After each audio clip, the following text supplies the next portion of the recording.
Happy birthday to me, happy birthday to me, happy birthday dear me, happy birthday to me.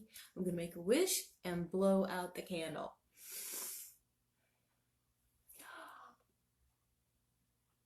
What? What? What? Oh, yeah. Oop. Snuff out the candle, right? Hello, lovely witches. This is Dawn from Aurora Dawn. Thank you so much for stopping by my channel. And yes, it was my birthday last week. I did this video last week on my birthday, and something happened. Always, right? So Facebook got the audio lagging behind the video, so I had to redo this. So we're redoing it today. First off, I want to say that snuffing candles can be, if you so choose, very important. But I wanted to know where that came from. And what about making a wish and blowing out the candle for your birthday, right? Your birthday candle or candles. And where did that come from? Well, I did a little poking around on Google, and I found that back in ancient Greece and ancient Roman days, they liked to bring cakes, round cakes, into the temples with the Temple of Artemis.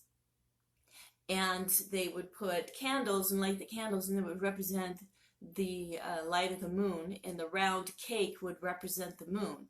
And so it was, I guess, like an offering to Artemis, or the moon god or goddess, depending. So I looked a little bit deeper and said, okay, where did we get putting birthday candles on cakes? Well, in Germany, they would put one big candle in the middle of a cake that represented the light of life. Let me look at my notes to make sure. So in Germany, they put a large candle in the center of the cake to symbolize the light of life. And then it turned into celebrating somebody's birthday. I believe that started with the Romans, and so on and so forth. And I could not find anything definitive on making a wish and blowing out the candles. But I'm sure somebody along the way said, hey, I got a great idea to entertain the kids, right? So that's probably where it started from. So I've told you in other videos about my mother taking me to some ashrams when I was little.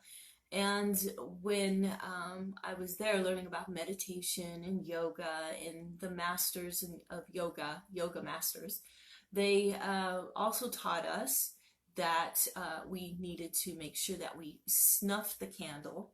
You snuff the candle out because, and you can use a snuffer or you could pinch it out. That was the other way. I remember seeing people go up to the altars and they would pinch the candles out.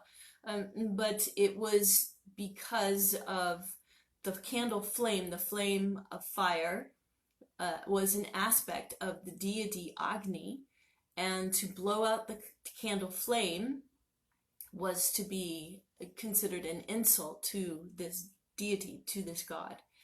And so it is recommended that everyone snuff the candle out or pinch it out, whichever you prefer. I've done the pinching before, and it's kind of scary, so I prefer being safe, and snuffing the candle out. But anyway, so I thought that was interesting, and for us witches, we use the element of air. We invite the element of water and of earth, and of course fire. So we have the element of fire on our altar, and the candle flame can represent that element. And to blow that candle out could be an insult to the element of fire. I don't know. You have to decide that. Now, others say that you put all this energy into your candle for manifesting something that you want to bring into your life, or you want to bind, or you want to get rid of out of your life. Either way, you're using a candle and you're putting all of this energy of your spell into the candle. So when you go to blow it out, they say that you're blowing that energy out. You're scattering that energy that you just spent all that time putting into the candle. So it's recommended to snuff that candle. Okay, so the bottom line, in my world, I believe very strongly in programming my systems. So I have in my Book of Shadows how I read my tarot system, how it has my program for my tarot system. So when I go to read the cards, in fact, let me get some cards. Okay, so I have my tarot deck, and I have taught my system that I will put the cards down like this, as opposed to like this. And it makes a big difference in my system because I read reverse cards. Well, I know a lot of people, if it's reversed, they'll turn the card around and read it right side up. And then it doesn't really matter how you put your cards down. But because I read reverse cards, I have programmed my system that this is the way I will put the cards down. And I have mapped out the positions. This represents the person who is asking the question. This represents what is blocking the person. This represents the goals that the person needs to be adhering to and moving towards. And this is the stuff that the person has gotten rid of. It's behind them. So I've mapped all of that out, all of the positions that I put these cards out, and how I flip the card, because I feel that it's important to do this to have clarity, so that when you're communicating with your spirit guides or your teachers or those who are of love and light, who are trying to assist you and give you guidance, they know how to communicate to you through your cards.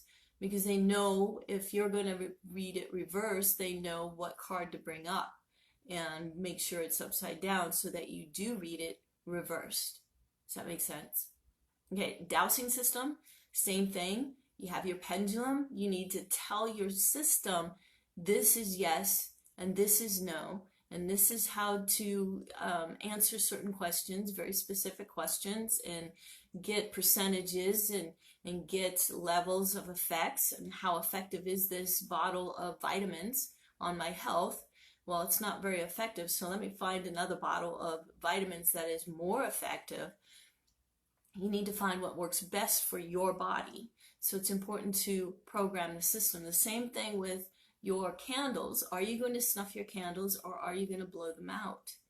That is part of your magical system, of your actually magical practice.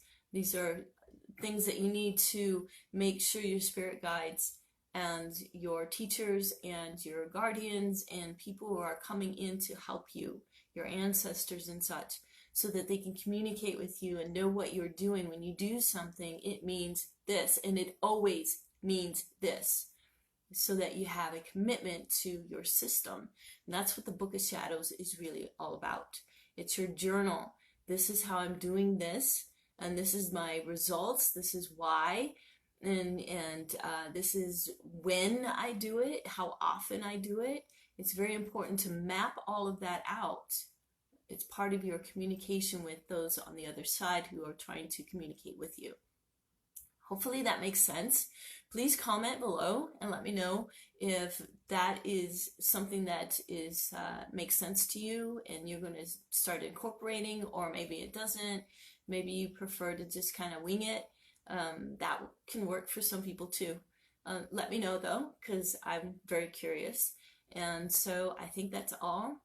And I have some birthday dessert to eat, so I'm going to sign off. All right, love you all. Do something today that brings you joy, and until next time, blessed be.